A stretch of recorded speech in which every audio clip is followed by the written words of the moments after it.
Hey everybody, Jason here, I'm back. This should be a pretty quick video today, but I did some reviews on some Novak motors. This is the new Novak Vulcan series motors. I shouldn't say super new, but it's the newest product from Novak. And I've had pretty good luck with these things. I've actually ran them for a while. Anytime I get something that has the opportunity to fail or the possibility of failure, I like to run it for a little bit longer before I do my videos because I would hate to tell you guys, hey, go try this out, and then you have problems with it. So I've ran these now for a couple of months, and I've had pretty good luck with them. Now you can see this is the actual 17.5, and this is my RB6, and you can see here, let me get this ton of Velcro on this thing, and you can see that I've actually got the 7.5 in my RB6, and I've actually had really good luck with both of these motors.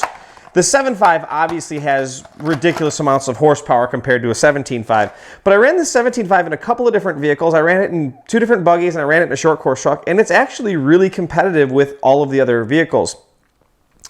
If anything, I was surprised. I don't really think Novak's known for having the most powerful stock motors, but I was actually really impressed with how this thing handled. And in general, Novak has done some really cool things, and they continue to do some cool things. And one of the things I really like about the Novak products is that they're all hand wound and assembled right here in the good old US of A. Now, I'm not going to knock any other motor manufacturers because we all know you can get motors from all over the world dirt cheap. But there are companies out there that are selling like special versions or, you know, the top percentage of motors. And I guess if you imported all of your motors from China, let's just say you imported thousands of motors, there's always going to be a small percentage that are probably far better than the rest. But when you make all of your own motors, when you assemble and hand wind all of your motors right here in the US of A, when one doesn't cut the mustard, you just toss it. So I think that's probably why you don't see companies like Novak offering the top 1% motors, because all of their motors are held to a pretty high standard. But anyways, I digress. I'm just babbling at this point. It's a good motor. It's got some good soldering tabs on it. You can take it apart and you can change the stators, which is kind of a cool feature. They have all of these parts available separately. You can put bigger rotors.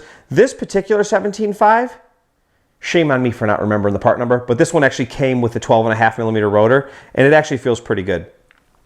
My only gripe about all of the Novak motors in general is this thing right here. This little rubber boot. It's probably great for bashers because when you put your sensor wire in there, it really tends to seal it up and hold it in there and keep dirt and grime from getting in that little connection.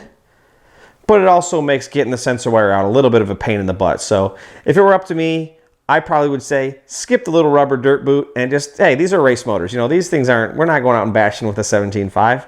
Get rid of the dirt boot and let us rock and roll. So anyways, I just thought I'd share my experience with you. I ran this thing up to about 165, 170 degrees, give or take a few different times, meaning like 50 times. And overall, it's worked really well. It had a pretty solid bottom end. And I would say this, it seemed like compared to a couple of other motors that I tried, the bottom end was pretty much on par, but it did seem to have a beast mode top end. So if you have a little bit bigger track, it might be worth trying one of these Vulcans and see if you can generate a little bit more top end from it. So anyways, that's my review. I'm a fan of the Novak motors. There's no question about it. There are a lot of options for motors these days, and it's pretty cool. I think it's pretty cool that Novak's still hand winding and assembling their stuff right here in the United States. So anyways, that's it. Hope you guys enjoyed this video, and we'll see you in the next one. Bye-bye. Hey, by the way, before you leave, I just want to say thanks again for watching my videos. I only make these videos so that we can have fun together. By the way, you'd be doing me a big favor if you could either comment, like, or even better, subscribe to my channel. Again, thanks for watching, and we'll see you guys next time.